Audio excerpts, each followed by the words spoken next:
अब स्टार्ट करते हैं। हम एमटीक्यूज चैप्टर 9 और 10 के इकट्ठे हैं तो वन बाय वन डिस्कस करते हैं। पहला एमटीक्यू है। पहला तो सवाल जनरल क्वेश्चन है, एमटीक्यू के सिनारियो से रिलेटेड नहीं है। विच of the following describes a director statutory duties. Director की स्टैचुरी ड्यूटीज कौन डिस्क्राइब करता है? तो स्टैचुरी ड्यूटी आपको पता है जिसे कहते हैं duty by law.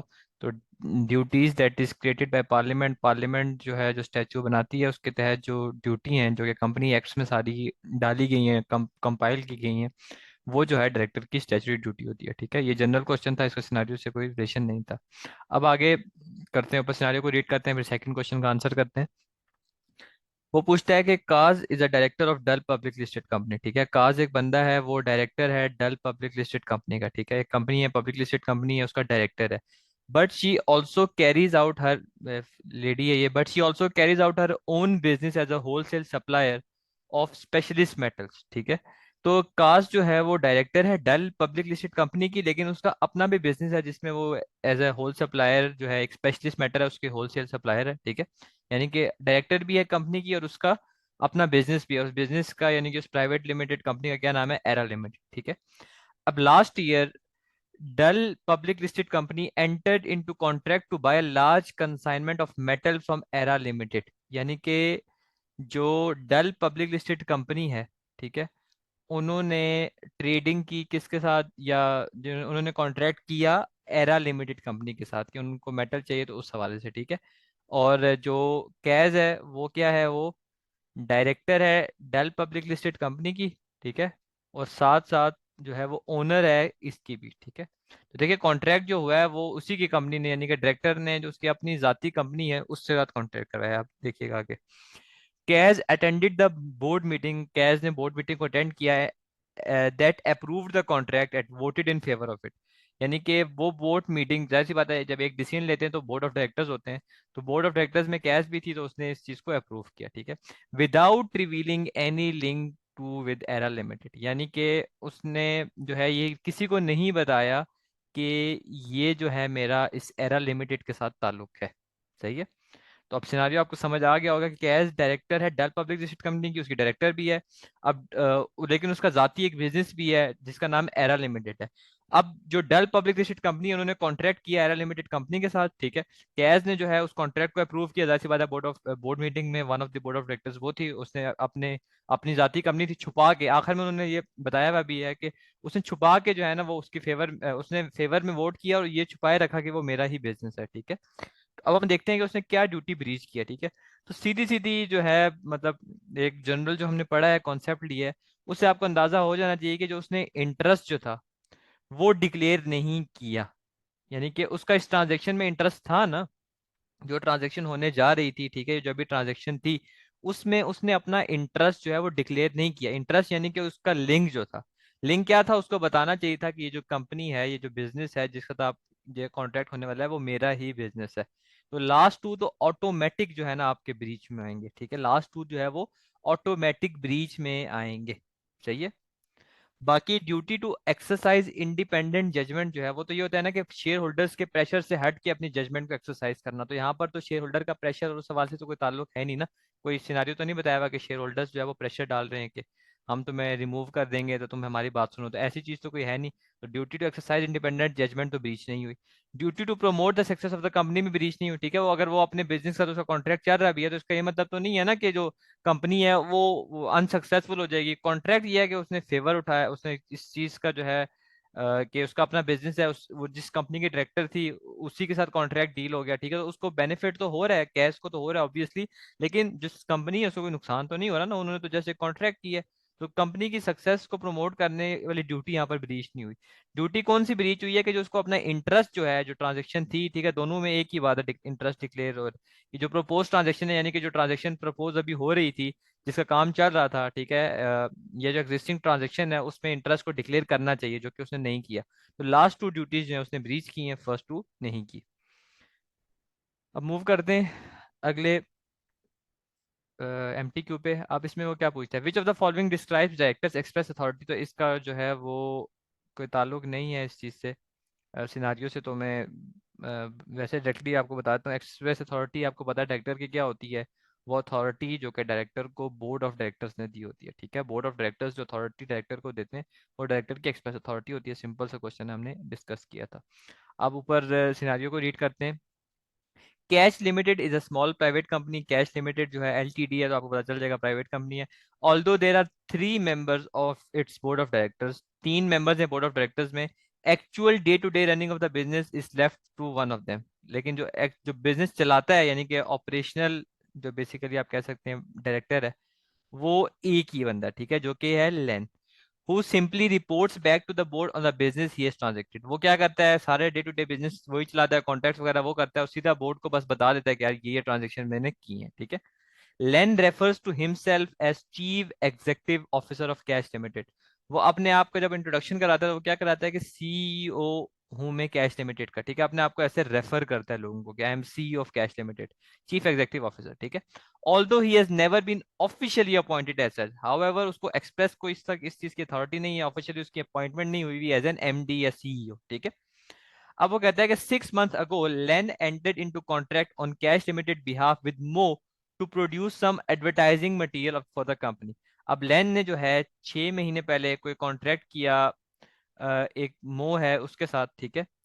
Cash limited के बिहाफ पे उसने मो के साथ एक कॉन्ट्रैक्ट किया कोई एडवर्टाइजिंग के हवाले से, ठीक है। However Cash limited did not wish to proceed with the advertising campaign and board of directors refuse to pay Mo.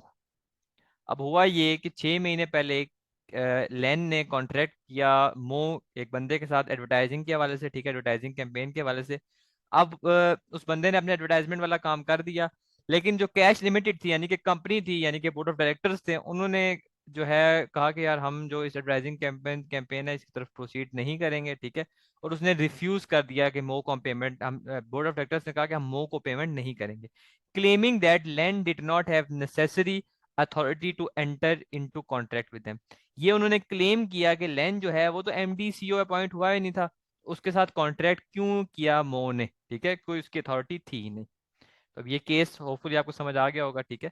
अब अगला सवाल जो है वो भी केस रिलेटेड तो नहीं है।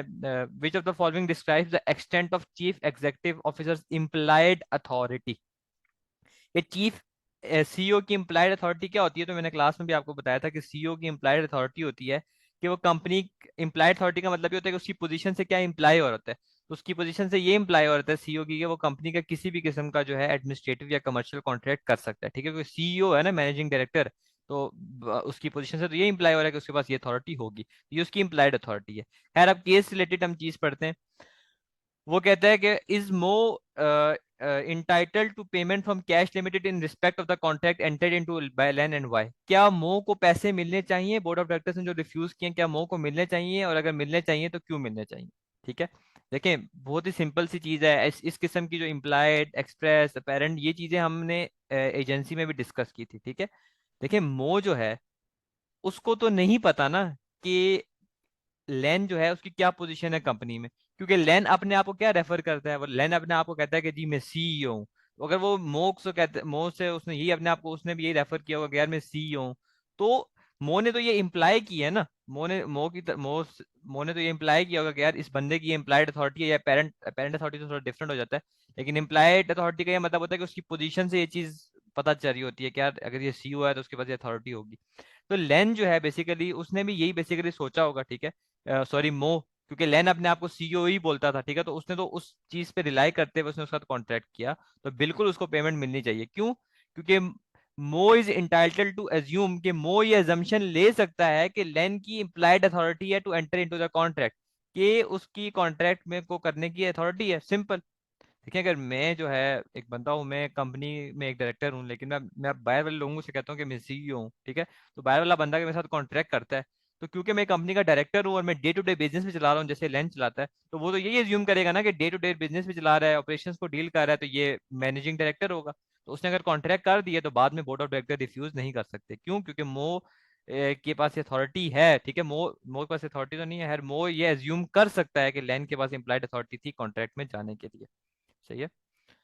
इसके बाद अगला है, विच of the following statements concerning company director is correct. पहले मैं रीड कर देता हूँ, ये जनरल सा एक सवाल है, ठीक है। डायरेक्टर्स के हवाले से कौन सी स्टेटमेंट करेक्ट है। The minimum number of directors required by small company by all companies is one, नहीं, ऑल कंपनीज के लिए मिनिमम रिक्वायरमेंट ये नहीं है, पब्लिक के लिए एटलीस्ट टू होने चाहिए। उसके बाद अ कंपनी में act as a director of another company, एक कंपनी दूसरी कंपनी के डायरेक्टर के तौर पर एक्ट कर सकती है, तो ये गलत है। फिर है the minimum age of director is 18, कि डायरेक्टर जो है उसकी मिनिमम एज 18 है। लेकिन हमने क्लास में पढ़ा था कि डायरेक्टर जो है यूके में, उसकी एटलीस्ट जो मिनिमम एज है वो कितनी होनी चाहिए, वो उसकी 16 होनी चाहिए, ठीक है। तो थर्ड स्टेटमेंट भी गलत है। अब देखें, ऑटोमेटिकली जो है आपकी जो फोर्थ स्टेटमेंट है तो वो करेक्ट हो जाएगी, ठीक है। और फोर्थ स्टेटमेंट हम देख भी लेते हैं, लिखी हुई क्या है, all companies must hold a meeting if they wish to remove a director. तो ये बात बिल्कुल ठीक है कि डायरेक्टर को अगर आपने रिमूव करना है तो आप उसको, ऑल कंपनी से मुराद प्राइवेट और पब्लिक लिमिटेड कंपनी दोनों आ जाते हैं। तो ऑल कंपनीज को ये रिक्वायरमेंट है हर कंपनी के लिए कि उन्होंने अगर डायरेक्टर को रिमूव करना है तो वो मीटिंग को बुलाएं। तो बिल्कुल डायरेक्टर, आपको पता है कि ऑर्डिनरी रेजोल्यूशन के थ्रू क्या हो जाता है, ऑर्डिनरी रेजोल्यूशन के थ्रू आप डायरेक्टर को रिमूव कर सकते हैं, सही है। तो ऑप्शन डी जो है वो आपका करेक्ट आंसर होगा, all companies must hold. Boo was recently disqualified from acting as a company director under the Company Directors Disqualification Act 1986। बू जो है वो उन उसको जो है वो डिस्qualify कर दिया गया था, ठीक है। डिस्qualification एक्ट के तहत उसको डिस्qualify कर दिया गया, लेकिन स्टिल उसने क्या किया, she decided to continue trading and arranged for her daughter Mills to form a new company Pur limited, ठीक है। उसने क्या किया कि उसने बेसिकली खुद तो वो डिस्qualified होगी, लेकिन उसने अपनी बेटी के नाम पे एक कंपनी स्टार्ट कर दी, ठीक है। और पर लिमिटेड, ठीक है। और रजिस्ट्रेशन के वक्त मिल्स को ही क्या कर दिया, उसी को डायरेक्टर अपॉइंट कर दिया, ठीक है। मिल्स को ही डायरेक्टर अपॉइंट कर दिया। However she would receive instruction on what to do from Boo's personal financial adviser. जो उसकी बेटी थी वो भी इंस्ट्रक्शन किस से लेती थी, जो भू यानी कि उसकी जो माँ है उसके फाइनेंशियल एडवाइजर से, ठीक है। तो भू क्या होगी, भू आपकी शेडो डायरेक्टर होगी। देखें, शेडो डायरेक्टर क्या होता था, जो कि बैक ऑफ द स्टोरी काम करता था, ताकि वो अपनी लीगल ऑब्लिगेशन को क्या कर सके, इवेट कर सके। अब भू जो है वो डिस्qualified है, और आपको पता है कि डिस्qualified बंदा, उसके उसको सजा होती है, और वो कंपनी के डायरेक्टर के तौर पर या किसी भी अदर कैपेसिटी में वो काम नहीं कर सकती, ठीक है। लेकिन स्टिल उसने क्या किया, उसने अपनी बेटी के नाम पे कंपनी बनाई और अपनी बेटी को डायरेक्टर तो अपॉइंट कर दिया, ठीक है। लेकिन back of this back of the picture सारी जो है काम जो है सारा कुछ ऑर्डर वो किसका फॉलो करती थी, उसकी बेटी अपनी माँ का, यानी कि बू का। तो बू शेडो डायरेक्टर होगी। मिल्स क्या होगी, मिल्स को उसने प्रॉपरली अपॉइंट किया गया था तो वो डीजीओ डायरेक्टर होगी। देखें, जो प्रॉपरली फॉर्मली अपॉइंट होता है वो डीजीओ डायरेक्टर होता है, सही है। उसके बाद Benny who accustomed to act on Boo's order, Benny was not appointed as director. Benny जो है वो भी बू के ऑर्डर को सुनती थी, और उसको बेनी को जो है वो डायरेक्टर अपॉइंट नहीं किया गया था, लेकिन स्टिल उसको आइडेंटिफाई हम एज अ डायरेक्टर ही करते थे, और हर पेपर वर्क में उसका नाम भी होता था, ठीक है। तो इसका मतलब ये है कि बेनी जो है वो आपकी डिफेक्टो डायरेक्टर होगी, कि फॉर्मली अपॉइंटेड तो नहीं है लेकिन वो डायरेक्टर वाले काम करती है, ठीक है। तो बेनी जो है डायरेक्टर वाले काम करती है, तभी तो पेपर वर्क में उसका नाम होता था ना, तो वो डिफेक्टो डायरेक्टर होगी। बाकी लास्ट जो सूकी है, उसको भी डायरेक्टर अपॉइंट किया गया था, लेकिन उसका रोल लिमिटेड था। क्या काम करता था, वो इंडिपेंडेंट व्यू देता था कि कंपनी कैसे चल रही है। यानी कि ये बोर्ड ऑफ डायरेक्टर्स में कौन था, नॉन एग्जीक्यूटिव डायरेक्टर, एनईडी था, ठीक है। एनईडी का ये काम होता है कि वो पार्ट टाइम आता है कंपनी के बोर्ड ऑफ डायरेक्टर्स में, बैठता है, अपनी जो है वो जो व्यू होता है कंपनी के हवाले से कैसे चल रही है, एक न्यूट्रल व्यू जो है वो देता है, ठीक है। तो सुकी जो है वो आपका एनईटी यानी कि नॉन एग्जीक्यूटिव डायरेक्टर होगा। उसके बाद आगे चलते हैं। Vic an ACCA member is the sole director of NV limited. Vic जो है वो एक एसीसीए मेंबर है, वो सोल डायरेक्टर है, यानी सोल डायरेक्टर का मतलब होता है वाहिद डायरेक्टर है एनवी लिमिटेड कंपनी का, ठीक है। एनवी लिमिटेड कंपनी क्या करती है, होलसेलर है बुक्स की। लास्ट ईयर ही एम्प्लॉयड डिव, पिछले साल विक ने डिव को एम्प्लॉय किया, उसका सॉलिसिटर था, to act as NV's limited company secretary, यानी कि उसका सॉलिसिटर था, सर्विस प्रोवाइडर था उसका, फाइनेंशियल होगा या लीगल होगा, ठीक है, जो भी था। तो उसने उसको अपना कंपनी सेक्रेटरी अपॉइंट कर दिया। Vic believe that Dave had all necessary knowledge and experience needed to do the job. Vic ने इस कहा कि जो डिव है उसके पास सारी नॉलेज है और एक्सपीरियंस है कि वो एक कंपनी सेक्रेटरी की जॉब कर सकता है, तो उसने वो उसको अपॉइंट कर दिया। While Vic was away on business, जब विक जो है वो बिजनेस पे कहीं गया हुआ था, तो Dave entered NV limited into a contract with Green Limited to buy a consignment of tablet computers that would be resold as electronic books. Dave जो कि एक कंपनी सेक्रेटरी था, विक ने अपॉइंट किया हुआ था। विक जब छुट्टियों पे गया तो डेव ने पीछे जब वो छुट्टियों पे गया कॉन्ट्रैक्ट किया ग्रीन लिमिटेड एक कंपनी के साथ, किसी से कॉन्ट्रैक्ट किया, वो टैबलेट कंप्यूटर्स लेगा और उनको रीसोल्ड करेगा एज एन इलेक्ट्रॉनिक बुक्स। ठीक है, विक एक कंपनी सेक्रेटरी है। अब आपने देखना है कि कंपनी सेक्रेटरी की हैसियत से क्या वो ये कॉन्ट्रैक्ट कर सकता था या नहीं कर सकता था। कंपनी सेक्रेटरी के पास क्या अथॉरिटी होती है ये आपको पता होना चाहिए, और ये हमने लेक्चर में डिस्कस किया था। अब आखिर में वो कहता है कि Vic was not happy about this and has decided to take action. Vic इस चीज से खुश नहीं था कि उसने कॉन्ट्रैक्ट ये क्यों किया डेव ने, और वो एक्शन लेने वाला था। ठीक है, अब उस सवाल से कुछ सवाल हम देखते हैं। पहला सवाल तो है कि which of the following statements concerning Dave is correct. Dave के हवाले से कौन सी स्टेटमेंट करेक्ट है। डेव यानी कि जिसको कंपनी सेक्रेटरी अपॉइंट किया गया था। Dave should have pass professional company secretary exam before acting as a company secretary. तो हमें पता है कि कंपनी सेक्रेटरी बनने के लिए कोई प्रोफेशनल एग्जाम नहीं देना होता। ये स्टेटमेंट तो गलत है। Dave was free to act as company secretary as soon as he was appointed, कि जैसे ही उसको कंपनी सेक्रेटरी अपॉइंट किया गया था तो डेव जो है उस वक्त से अपनी कंपनी सेक्रेटरी की जॉब कर सकता था। He was free to act. तो yes that's definitely the case, वो कर सकता था। ठीक है, बाकी Dave required authorisation from Registrar of Companies, ये भी कोई रिक्वायरमेंट नहीं होती। बाकी NV limited should pass an ordinary resolution, नहीं नहीं ये भी कोई रिक्वायरमेंट नहीं है। कंपनी सेक्रेटरी को अपॉइंट करने की रिक्वायरमेंट है नहीं होती। ठीक है, तो क्वेश्चन का आंसर जो है वो बी होगा, कि जैसे उसको कंपनी सेक्रेटरी अपॉइंट कर दिया गया तो वो अपना कंपनी सेक्रेटरी की जॉब कर सकता था। He was free to act. दूसरा, is NV limited bound by the contract to buy the tablet computers. क्या एनवी लिमिटेड यानी कि जिसके साथ कॉन्ट्रैक्ट एनवी लिमिटेड जो है क्या वो बाउंड है, जो उन्होंने टैबलेट कंप्यूटर का कॉन्ट्रैक्ट किया ग्रीन लिमिटेड के साथ, उसको करने के लिए बाउंड है। तो देखिए उसको करने के लिए बाउंड है या नहीं, उसके लिए आपने देखना है कि कंपनी सेक्रेटरी के पास क्या अथॉरिटी थी कि वो ये काम कर सकता था। तो हमने क्लास में पढ़ा था कि कंपनी सेक्रेटरी के पास अथॉरिटी होती है सिर्फ एडमिनिस्ट्रेटिव कॉन्ट्रैक्ट करने की। तो ये जो कॉन्ट्रैक्ट है कि टैबलेट कंप्यूटर्स को खरीदना और उनको एज रीसोल्ड करना एज एन इलेक्ट्रॉनिक बुक्स, ये एक कमर्शियल नेचर का कॉन्ट्रैक्ट है। कमर्शियल नेचर का कॉन्ट्रैक्ट है ना, ट्रेडिंग रिलेटेड कॉन्ट्रैक्ट है। तो इसीलिए ये जो कंपनी है वो बाउंड नहीं है कंपनी सेक्रेटरी के कॉन्ट्रैक्ट पे। ठीक है, क्यों? क्योंकि कंपनी सेक्रेटरी के पास ये अथॉरिटी नहीं थी, वो कमर्शियल नेचर का कॉन्ट्रैक्ट नहीं कर सकती। ये इसके लिए आपको कंपनी सेक्रेटरी की अथॉरिटी का होना पता होना जरूरी है। उसके बाद है, is Vic legally permitted to perform the role of company secretary of NV limited. अब आखिर में वो पूछ लेंगे जो विक जो कि एक एसीसीए मेंबर है और सोल डायरेक्टर है। सोल डायरेक्टर की मैंने आपको एक बात बताया था कि जो एक ही डायरेक्टर होता है, एनबी लिमिटेड का वाहिद डायरेक्टर है। तो आखिरी सवाल में वो पूछ रहे हैं कि क्या विक जो है जो कि एसीसीए मेंबर है, क्या वो कंपनी सेक्रेटरी बन सकता है अपनी एनबी लिमिटेड कंपनी का।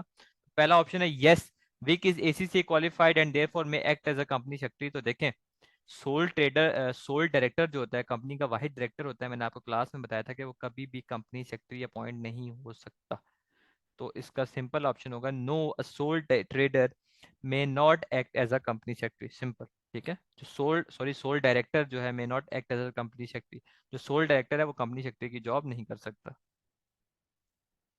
उसके बाद लास्ट है, which two of the following are examples of ordinary business dealt with an annual general meeting। annual general meeting में जो ordinary business आप करते हैं उसकी कह रहा है कि कौन कौन से एग्जाम्पल है। देखें, ordinary business का मतलब ये होता है कि जो normal discussion annual general meetings में होती हैं। ठीक है, तो एनुअल जनरल मीटिंग्स में नॉर्मल डिस्कशन जो है उसमें appointment of the company secretary तो खैर नहीं होता।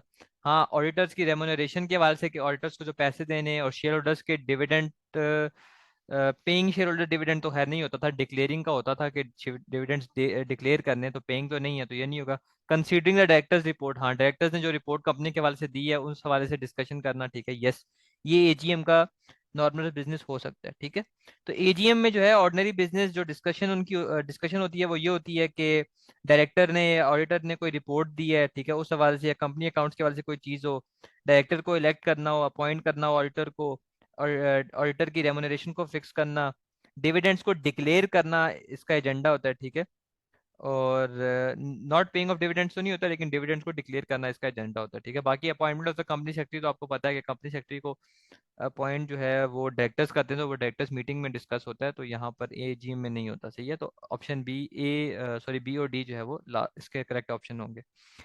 उसके बाद आगे अब सिनारियो को रीड करते हैं और फिर हम देखते हैं। वो कह रहा है कि Grave public listed company year end was 31st December 2017. Notice of its AGM was sent to shareholders on 1st March 20 It was to be held out on 25th March 20x8. However, the date of the meeting was not convenient for 75% of the company's shareholder who decided that meeting should be held on 10th March 2008. The company meeting took place on 10th March 2008. तो इस हवाले से question है कि was Grave Public Listed Companies Annual General Meeting was called correctly and why? ठीक है, तो खैर आप देखते हैं इस हवाले से। ग्रेव का ईयर एंड था 31 दिसंबर। उसने नोटिस जो दिया शेयर होल्डर्स को ऑन 1 मार्च 20 एक्सेट, 1 मार्च को उसने नोटिस दिया एजीएम का कि 25 मार्च को एजीएम होगी। उसने कहा कि however the date of the meeting was not convenient for 75% of the company shareholders who decided that meeting should be held on 10th March 20 एक्सेट। 75% of company share holders ने कहा कि जो मीटिंग है उसको 10th मार्च पे होना चाहिए, ठीक है, और मीटिंग 10th मार्च पे हुई। तो क्या ये मीटिंग वैलिड है या नहीं? तो देखें, अगर तो आपने मीटिंग को शॉर्टर पीरियड पे करना है, शॉर्टर नोटिस पीरियड पे करना है, तो एटलीस्ट 90% वोट्स चाहिए शेयर होल्डर्स के। 75% लोगों ने अगर कह दिया और आपने 10 मार्च पे रख दिया, तो फिर तो ये गलत हो गया ना, फिर तो ये मीटिंग वैलिड है ही नहीं। क्योंकि नॉर्मल मीटिंग वैलिड होने के लिए जो नोटिस पीरियड रिक्वायर्ड था एजीएम का, वो क्या था? एजीएम का 21 डेज का था। 21 डेज का नॉर्मल नोटिस पीरियड होता था, ठीक है। लेकिन ये तो उन्होंने 1 मार्च को नोटिस दिया और 10 मार्च को मीटिंग रख दी विद इन 10 डेज। तो ये तो नोटिस जो है आपका इनसफिशिएंट हो जाएगा, इनवैलिड हो जाएगा, ठीक है, इट्स नॉट इनफ। तो इसका आंसर क्या होगा? इसका आंसर होगा it was called correctly, no it was not correctly called correctly because insufficient notice was given to the members। ठीक है, देखें एजीएम जो हमने बात की थी कंपनी मीटिंग्स में, कि एजीएम जो है उसके लिए कितना नोटिस देना पड़ता है आपको? 21 डेज, 21 डेज का नोटिस देना पड़ता है, सही है। और शॉर्टर नोटिस कब होता है? शॉर्टर नोटिस तब होता है जब सारे मेंबर्स जो है वो, या एटलीस्ट 90% लोग जो है ना वो ये कहें कि जी शॉर्टर पीरियड पे जो है ना वो मीटिंग एग्री होनी चाहिए, ठीक है। तो फिर जो है वो हो सकता है, ठीक है। बल्कि नहीं नहीं, जो आपका पब्लिक लिस्टेड कंपनी है उसके लिए सारे मेंबर्स जो हैं, सारे मेंबर्स अगर एग्री करेंगे कम टाइम पे होना चाहिए नोटिस, तो फिर हो सकता है, ठीक है। ये जो मैं 90% बोल रहा हूँ ये प्राइवेट कंपनी का, कि 90% प्राइवेट कंपनी में होता है। ये पीएलसी है, पब्लिक लिस्टेड कंपनी है। तो पब्लिक लिस्टेड कंपनी में आपको एटलीस्ट 21 दिन पहले नोटिफाई करना पड़ता है, ठीक है। तो 1 मार्च में उन्होंने नोटिफाई किया तो 25 मार्च को मीटिंग हो सकती थी। लेकिन 75% शेयर होल्डर्स के कहने पे उन्होंने 10 मार्च को रख दी, तो इसका मतलब है नोटिस जो है वो इनसफिशियंट हो जाएगा, ठीक है। नोटिस एटलीस्ट 21 डेज का होता है, कि 21 डेज बाद जो है वो मीटिंग होगी। तो मीटिंग शॉर्टर पीरियड पे कब होती है? जब 100% शेयर होल्डर्स एग्री करें, ठीक है। और प्राइवेट लिमिटेड कंपनी में 90%। तो नो इसका आंसर होगा, insufficient notice was given to members.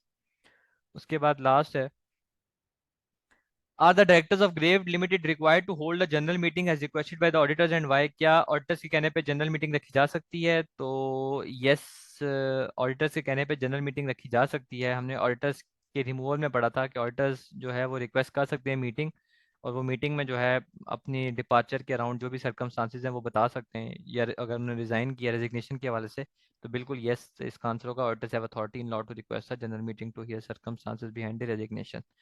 तो ये था हमारे MTQ चैप्टर 9 और 10 के।